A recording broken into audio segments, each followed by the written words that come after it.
Hi my dear subscribers, మీరందరూ మీ vote హక్కును వినియోగించుకున్నారా? అలాగే మా మమ్మీ కూడా ఓటు వేసొచ్చింది.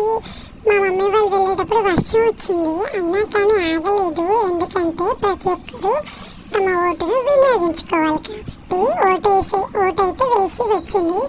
ఇంతకీ ఎవరికి ఓటేసిందో చెప్పమంటారా? అబ్బా ఆశ దోశ చెప్తారేంటి? అదైతే చాలా పెద్ద సీక్రెట్, ఎవరికి చెప్పం మేము. ఓటేయటానికి ఎందుకు రాలేదు నువ్వు అసలు? ఎందుకు రాలా?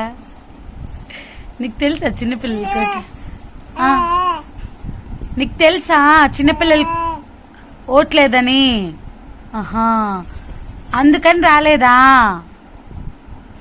అందుకనేనా? ఇంకా మాట్లాడవా? రెండు మాటలేనా మాట్లాడేది?